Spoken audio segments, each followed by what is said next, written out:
시편 79편.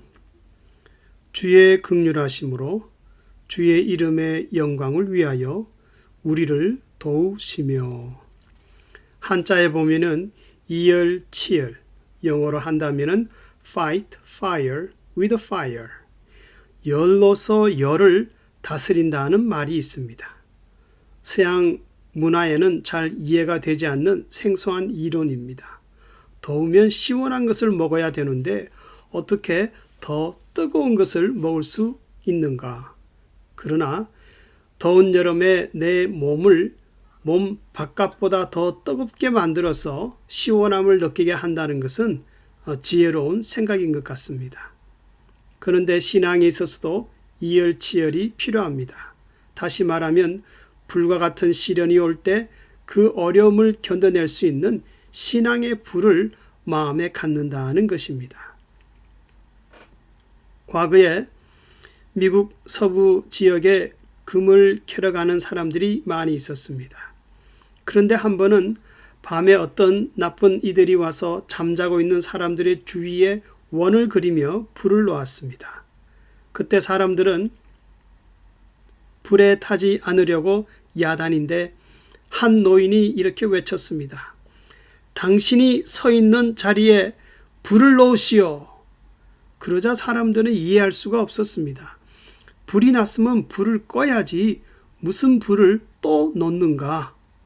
그러나 불의 습성은 한번 타고 지나간 자리는 다시 타지 않기 때문에 자기가 선 자리에 불을 놓으면 그 불은 점점 옆으로 번지면서 안전한 자리를 만들어주고 오는 불을 막아준다는 것입니다. 이처럼 성도들도 환난을 만날 때는 신앙의 불을 놓아서 오는 그 불시련을 이겨내야 합니다.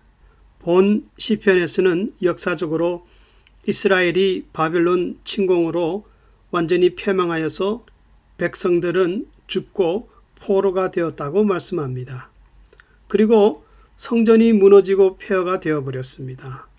여기서 성전이 무너졌다는 것은 이스라엘 백성들에게는 삶의 중심이 무너진 것과 같았습니다. 그래서 8절에서는 우리가 심히 천하게 되었습니다. 그리고 5절에서 여호와여 어느 때까지입니까?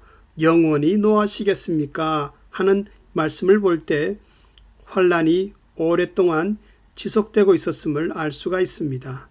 그러나 시편의 성도는 소망이 전혀 보이지 않는 때에 하나님의 마음을 움직이는 환난보다 더 뜨거운 기도를 하고 있었습니다. 첫째는 8절에서 하나님이여 긍휼을 베푸소서. 하나님이 버린 결과로 이스라엘은 사로잡히고 비참하게 죽어 매장지가 없고 수치스러운 가운데 있었지만은 그러나 회복을 위한 기도를 드렸습니다. 모든 기도의 근본은 하나님의 긍휼에 호소하는 것입니다.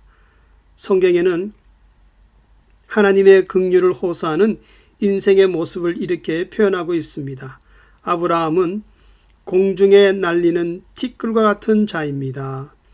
욥은 벌레요 구더기와 같은 인생입니다. 야곱은 지렁이 같은 자입니다. 그리고 다윗은 시편 51편에서 자신의 근본을 드러내어 말하기를 나는 죄악 중에 잉태되고 출생하였습니다. 성도들이 환난을 당할 때 하나님께 간절히 긍휼을 구하는 자세는 자신의 천한 모습을 그대로 드러내는 것입니다. 하나님께 자신의 추한 그 근본을 드러내는 것, 이것은 부끄러움이 아니라 담대한 신앙의 모습입니다.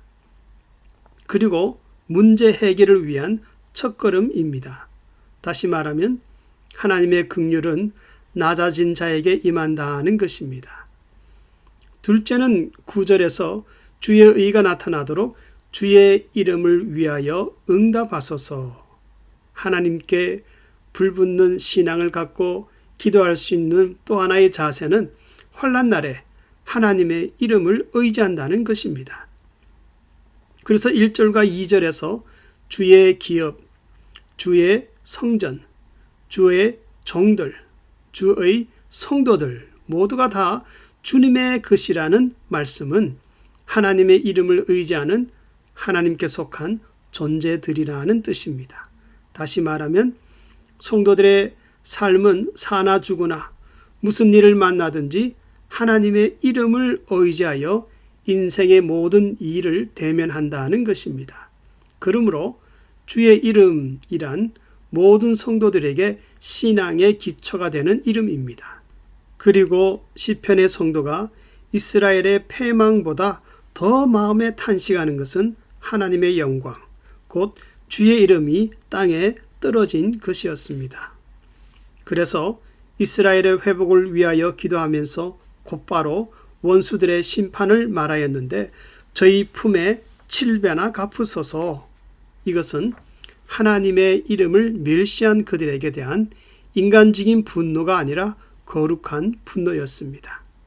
그러므로 6절에서는 주의 노를 쏟으소서라고 기도하면서 각각 구별하기를 하나님을 전혀 알지 못하여 악을 행한 열방들에게는 경고의 개념으로 진노하사. 이때는 전치사 at 이것을 사용하여서 영어로 표현한다면 at the nations 열방들에게 진노를 행하시옵고, 그러나 하나님을 알면서도 악을 행한 열국에게는 변명의 여지가 없이 진노를 위에서 쏟아붓기를 기도하였습니다. 그래서 전치사 upon을 사용해서 더 강한 의저로 영어로 표현한다면 upon the kingdoms 열국들 위에 하나님께서 진노를 베풀어 달라고 표현하고 있습니다. 결론적으로 13절에서는 회복을 바라는 기도를 드리면서 하나님은 반드시 성도들의 소원대로 감사와 찬양을 드리게 한다고 확신하고 있습니다. 그러면서 주시는 교훈은 하나님의 백성이라 할지라도 죄를 지으면 징벌하시고 그 징벌은 무서우며 오직 하나님의 긍휼하심으로 용서를 받을 수 있다는 것입니다. 성도님들 중에 불같은 환난, 어려움을 당하는 분이 있습니까? 그러나 더 뜨거운 신앙으로 그 환난의 불을 감당할 수 있기를 바랍니다. 주의 긍휼하심으로 주의 이름의 영광을 위하여 우리를 도우시며, 하나님의 긍휼하심은 한이 없고 이 세상에서 하나님의 이름만큼 강하고 견고한 무기는 없습니다. 그러나 문제는 성도들이 공고한 일을 당할 때 어떻게 한없는 하나님의 긍휼을 힘입고 그 하나님의 이름을 의지할 수 있느냐 하는 것입니다. 그것은 내 속에 있는 신앙의 불이 식어지지 않고 계속 타오를 때 하나님은 시험과 환난을 넉넉히 이기게 하신다는 겁니다. 이런 신앙의 불 늘 타오를 수 있기를 주의 이름으로 축원합니다.